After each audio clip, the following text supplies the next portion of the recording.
Hey, good evening everyone. Welcome to our evening Dhamma session.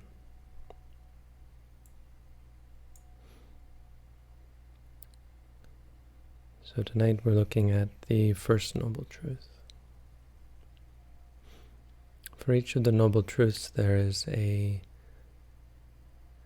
concept or an action really associated with the truth.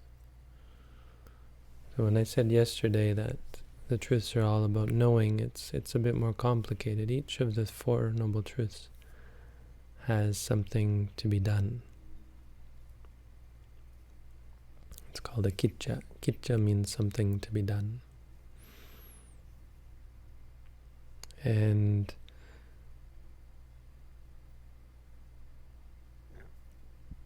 the Buddha said that complete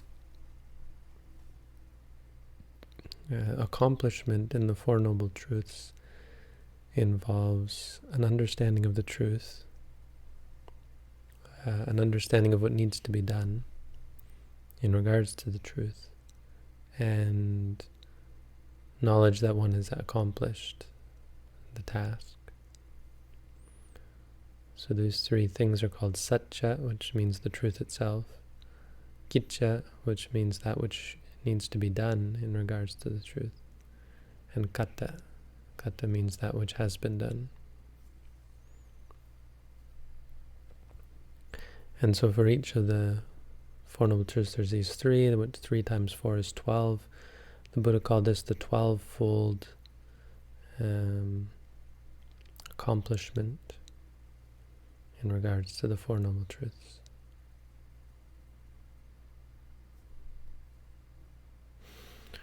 So the first noble truth is suffering. The first noble truth is not that life is suffering. You read in various introductory texts to Buddhism that the Buddha said life is suffering, and that the first noble truth is that life is suffering. That's not what the first noble truth is. The first noble truth is suffering. Is the truth of suffering. That there is suffering. In fact, the funny thing is the one thing the Buddha leaves out of his description of suffering is life. So to say that life is suffering is quite a surprise, because it's the one thing the Buddha left out. It's mainly because life isn't an event. Life isn't something you can say, hey, this is happiness or this is suffering. Life is just a concept. Concepts are not suffering. Concepts don't exist.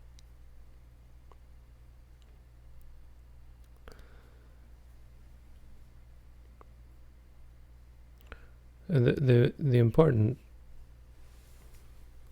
thing about this truth is to identify and acknowledge that there's a problem. Acknowledge that there's something that needs to be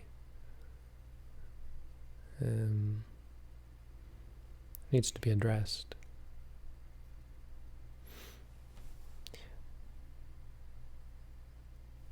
So the Buddha outlined, he gave examples of suffering. Birth is suffering.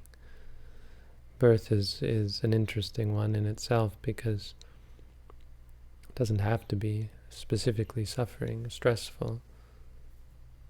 Birth can be, well, I mean it is in many cases stressful, but not in terms of the birth itself, just in terms of the mechanical process. It can be quite painful, obviously, quite stressful. But I don't think that's what the Buddha is getting at here. Or at least we can look at it on two levels. Birth is suffering because for the mother it can be quite stressful, even to the point of causing injury or death. And it can be painful and stressful for the baby coming out. So the birthing process itself is, as a part of life, it's really not a good start.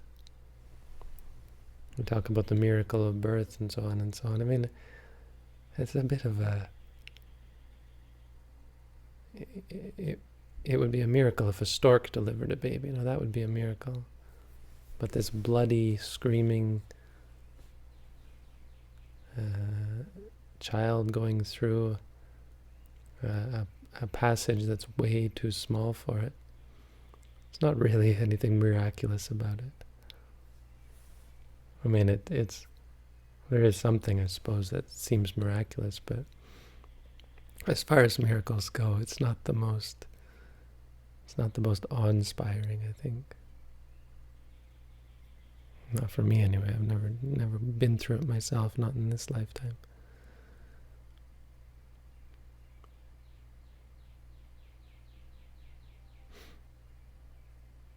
But birth is, I think, in a general sense, birth is suffering because of what it entails. It entails the arising of new problems.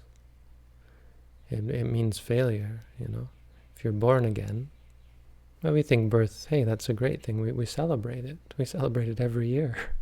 It's kind of funny, I mean, Buddhists don't really celebrate birthdays, probably for this reason, because the first thing we're taught is that birth is suffering, so what are you going to celebrate? You're celebrating failure, really. Right? We celebrate it thinking, yes, birth is good, so good that I'm a human being, so good that I was born. This life, the wonder, the potential. It's such a short-sighted view. Because, okay, I mean, yes, it's a novelty, but we live in kind of the opposite of Groundhog Day, that movie. Instead of repeating the same thing over and over again and remembering it, we repeat it over and over and think it's new. I don't know if there's ever been a movie or a science fiction book about that, but we keep forgetting and doing the same thing over and over again. As though we're robots having our memories erased and doing it again and again and again.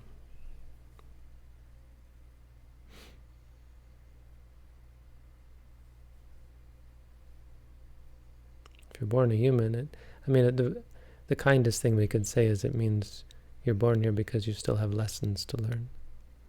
Which really means you just failed, You took the exam at the end of life and you failed it, so you got to come back and redo the course.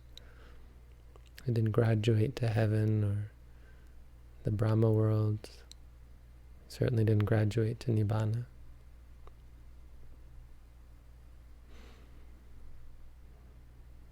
So birth is failure. It's a cause of great suffering. You're born again means you have to go through it all over again, all the stress and suffering of life. Old age, sickness, death, these are suffering. Don't think we need to explain that very much. So old age, sickness, death, these are the things we fear in life. Clearly, these are the suffering aspects. This is what the Buddha focused on because it's a clear example. There's very little argument, I think, that old age can be quite stressful, even fearsome. Just the thought of losing our faculties. Alzheimer's is terrifying. Having a stroke and being paralyzed. Sickness, death. Death is so fearsome.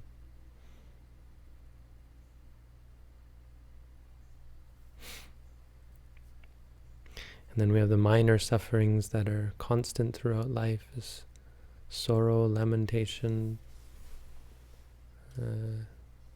pain, sorrow, lamentation, despair.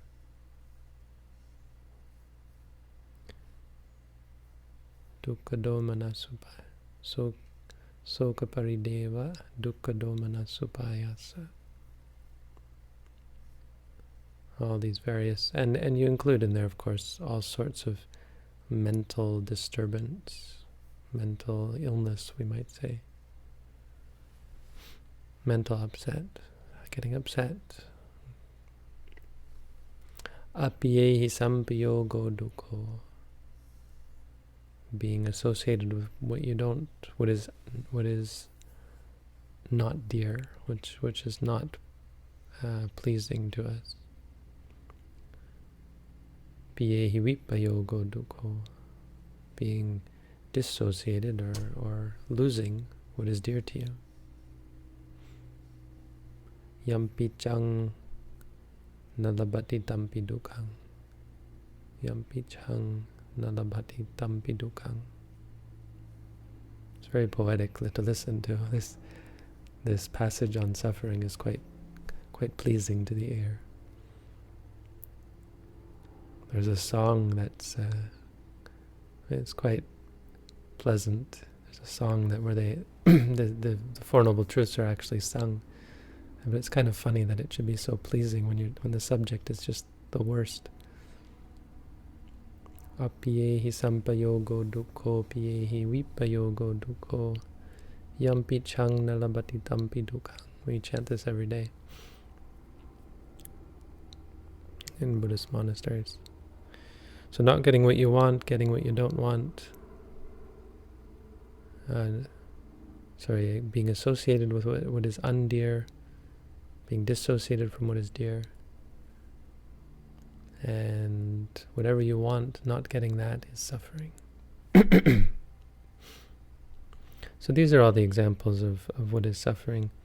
And it's a very coarse understanding of suffering. It's really not the noble truth of suffering in an ultimate sense, in the sense of what you realize through the practice. None of this is what you realize through the practice. What you realize is much more refined than that. It's what gives all of that meaning, and it's what gives all of that reality or existence. The five aggregates are dukkha. Sankitena panchupadana kanda dukkha. In brief, the five aggregates are suffering, which really is everything. Everything that arises, right? The Buddha said, Sabbe sankhara dukkha. All sankharas, all formations, every aspect of experience is dukkha.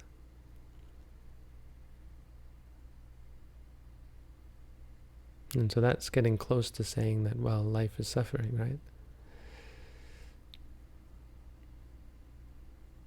Except that it's not. And so here, this is where we have to understand the truths in a different way, and we have to understand the word suffering in a different way. Because it's a funny thing to call something suffering, right? Is that table suffering? Is the sound that I hear suffering? It's kind of weird, you know? Sound is clearly not suffering. So we have to take dukkha actually as an adjective. It's actually not a noun. We're not talking about suffering. We're talking about something being stressful, for lack of a better word. We really don't have a perfect word with all the right connotations in English. Dukkha, someone told me it means, du is of course bad, just means bad, but kha is like the rotating of an axle. If the axle is well greased, it's sukha, it goes well. If it's poorly greased, it's rough, you know. So frictive might be, frictive, is that right? Is that a word? Friction, it has to do with friction. It's not smooth, not efficient, not harmonious and peaceful. And so that gets to the point. When we talk about the five aggregates, what we're saying is that they are stressful, or they are a cause for stress. And the Buddha uses the word upadana kanda. He makes clear that why they're a cause for stress is because we cling to them.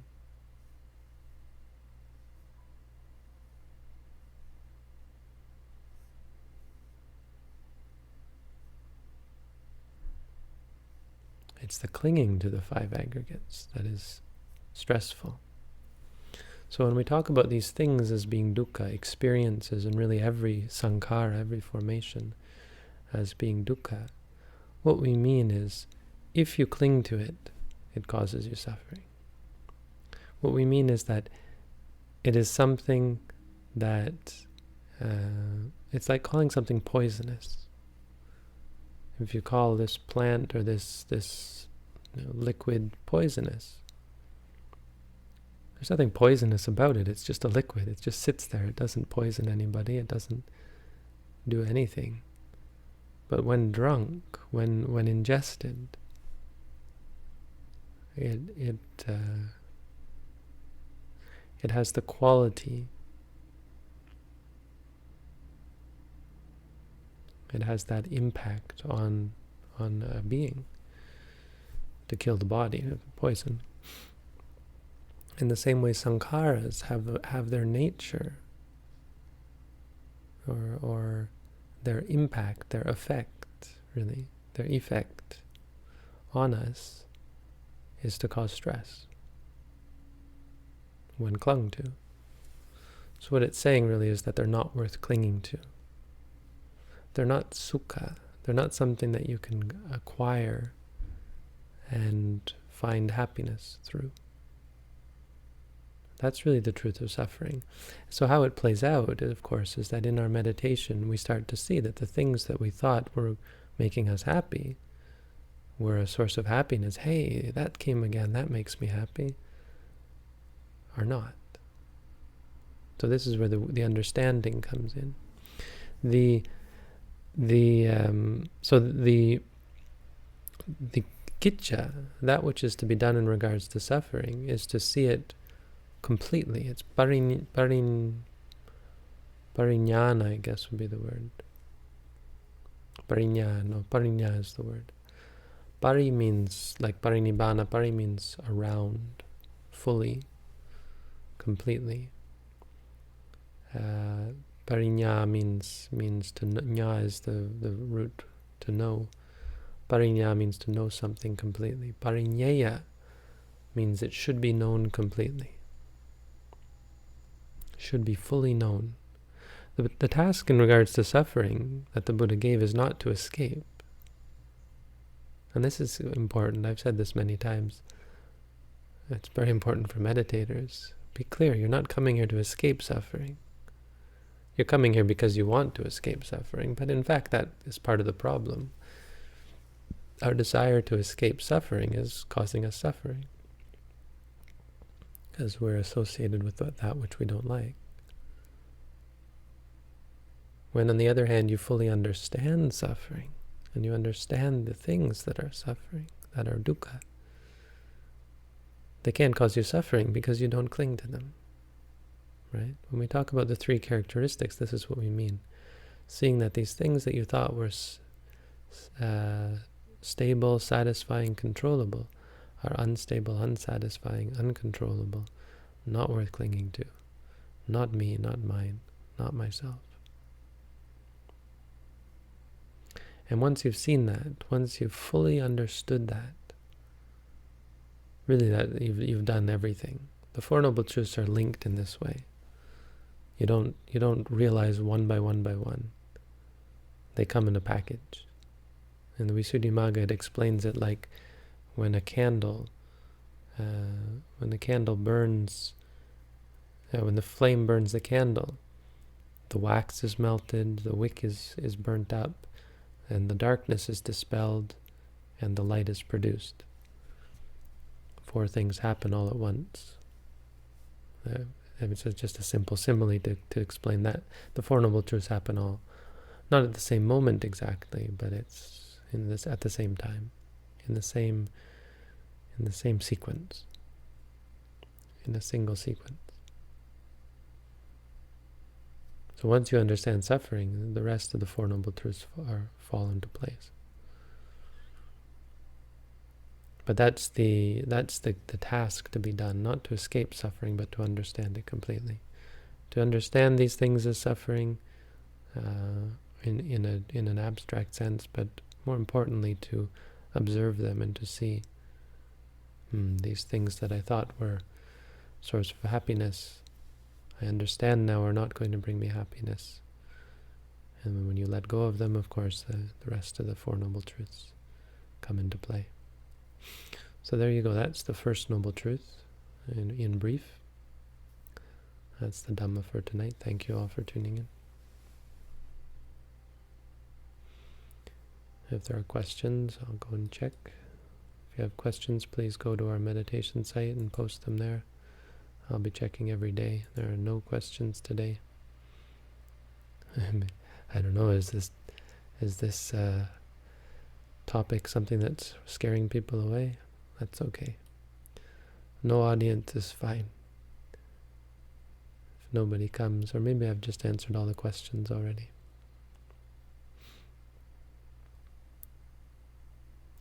So that's all for tonight. Thank you all for tuning in.